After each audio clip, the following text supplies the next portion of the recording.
Assalamualaikum warahmatullahi wabarakatuh.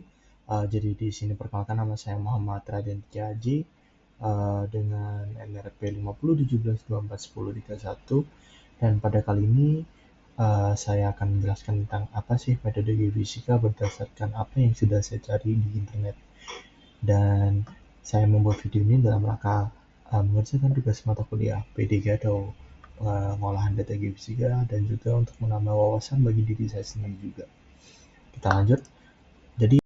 Jadi apa sih metode geofisika itu? Jadi metode geofisika itu secara kasarannya itu dia sebuah teknik yang digunakan untuk memperoleh sebuah informasi tentang sifat fisik bawah permukaan bumi secara tidak langsung. Jadi kita itu melakukan sebuah pengukuran dengan memanfaatkan pengukuran parameter fisik yang ada di bawah seperti konduktivitas listrik dan kecepatan gelombang seismik dan yang lain-lain seperti medan magnet dan kawan-kawannya.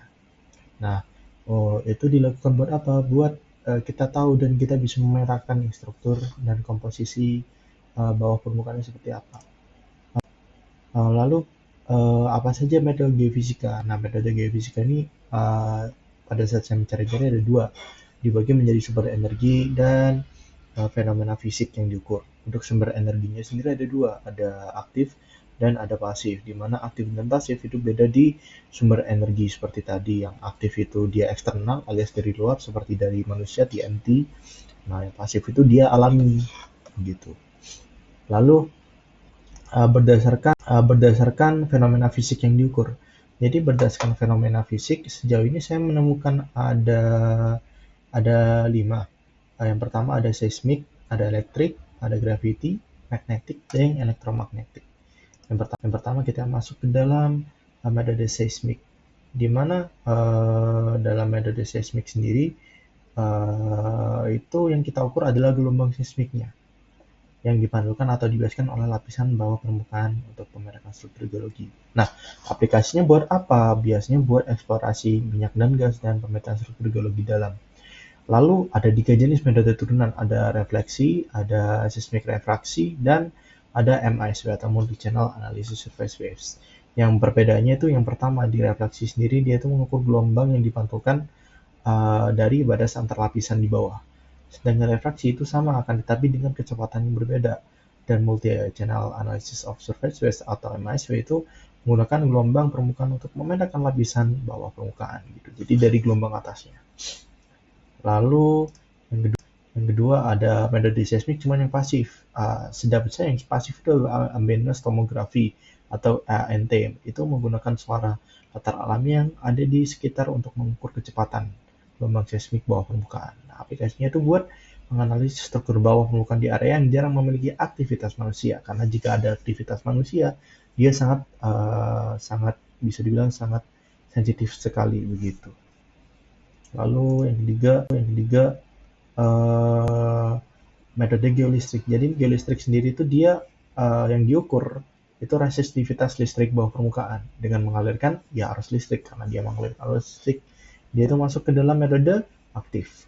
Nah, di mana biasanya si metode geolistrik ini diaplikasikan buat ya pemetaan aquifer dan kontaminasi tanah atau studi geoteknik dan arkeologi. Metode geolistrik sendiri ada 3 turunannya, yaitu ERT, dia itu ngasilin gambar 2D atau 3D dari distribusi resistivitas tanah.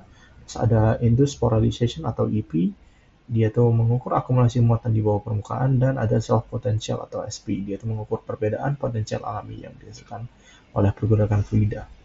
Lalu lanjut ada metode elektromagnetik, di mana dari resistivitas sekarang kita mengukur konduktivitas listrik bawah permukaan.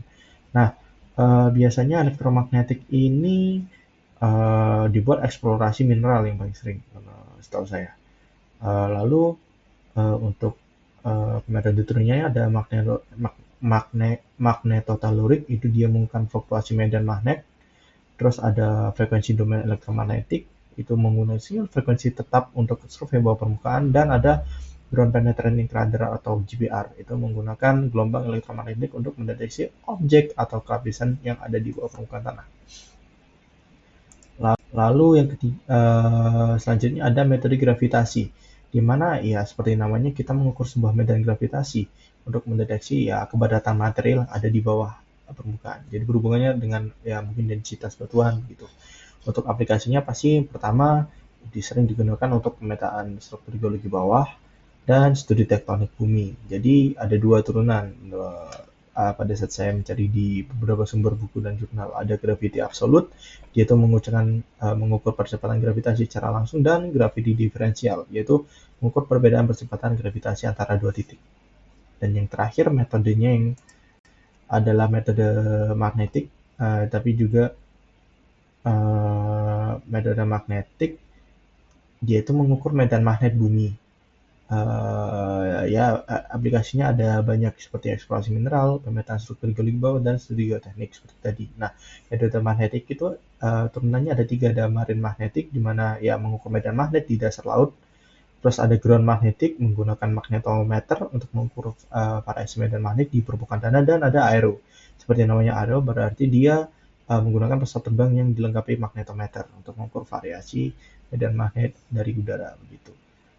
Jadi sejauh ini saya mendapatkan beberapa metode geofisika dan ya kurang lebihnya mohon maaf Pak Dharma jika ada kekurangan dalam materi atau kesalahan dalam input materi atau beberapa hal salah dalam metode geofisika mungkin bisa dikoreksi Pak.